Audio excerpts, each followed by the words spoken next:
G'day and welcome to Star Citizen. Today we are taking a look at one ship I said I would do a video on ages ago but completely forgot about doing until now, and that is this ship on the right here, the Aegis Redeemer, the winner of the Next Great Starship competition that was run a couple years ago now in the Star Citizen community, for where fans actually design ships for what would get into the game.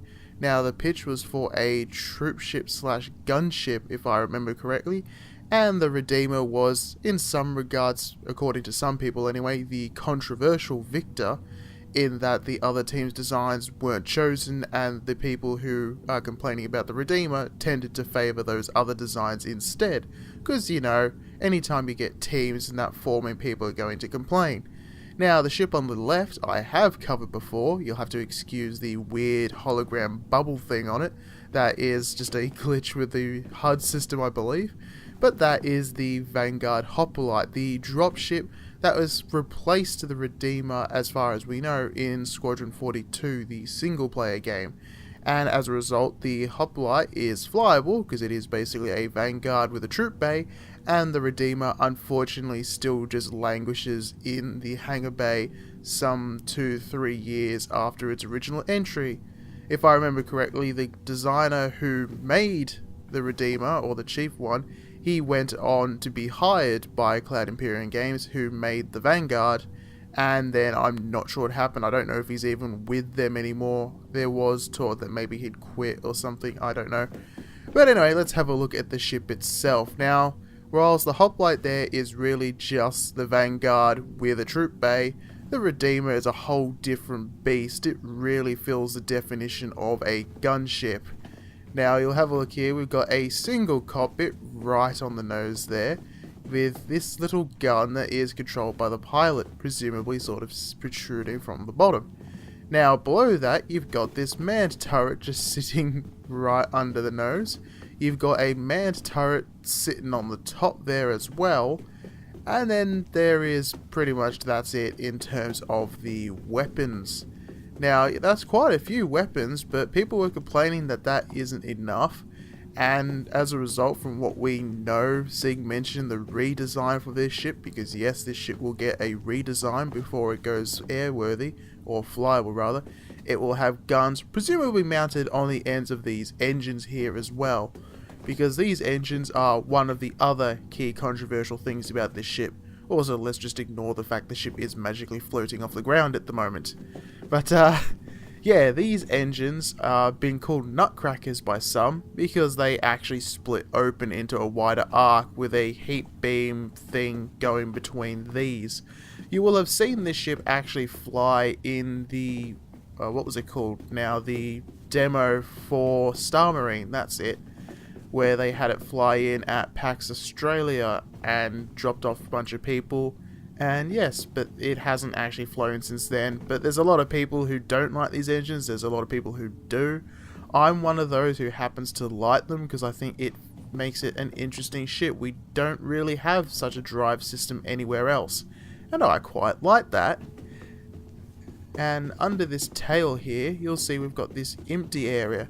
Now, this area is at the moment not used, but in some fan art, I believe, or was it mentioned by a dev, they had the Ursa rover suspended underneath that, sort of pelican from Halo style.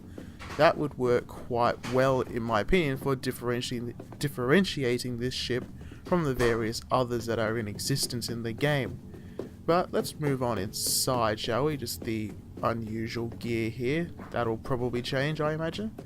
But yes, let's find the right use spot, not get hit by the ramp, and here we go. Now, the first area you enter is the troop bay. You've got 6 troop seats, not a lot, but there's some.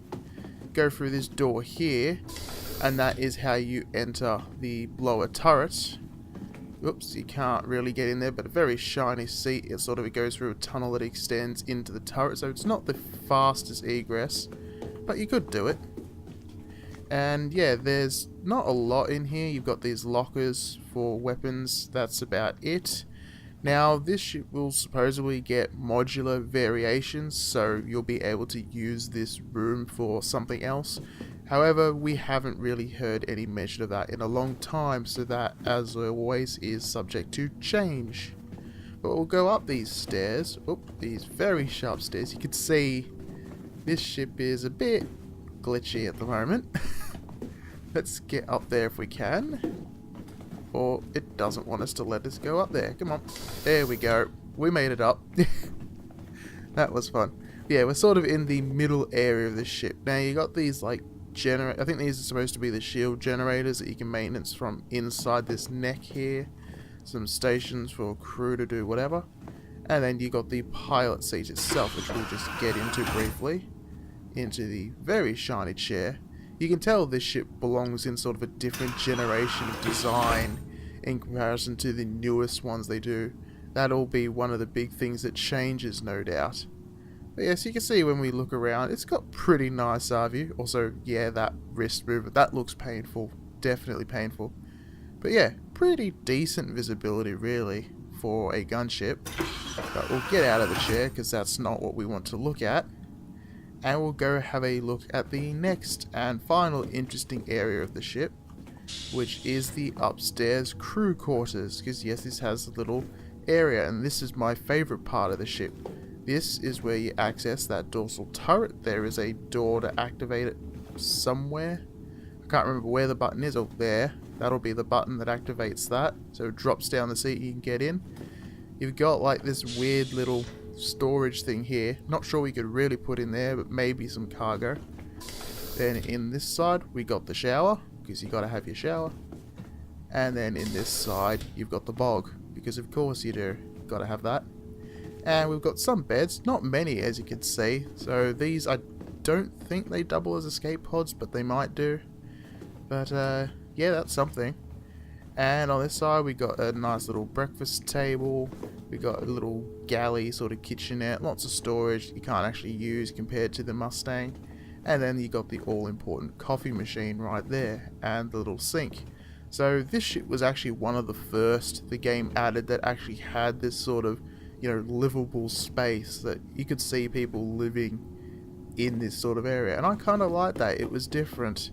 Now, of course, it looks a bit dated, but that will change, I'm sure.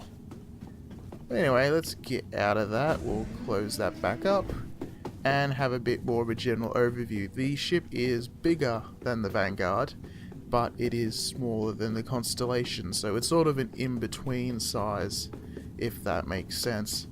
And yeah, so that is the Aegis Redeemer. Not a lot really to say about it because it's quite an old ship that they haven't spoken a lot about. But yeah, I hope it will be flyable soon. I really want to see how the redesign works. Hopefully it still looks something like this, because I do like the, you know, dolphin-esque look to it. But anyway, I'm Denodon, this was Star Citizen. Safe landings.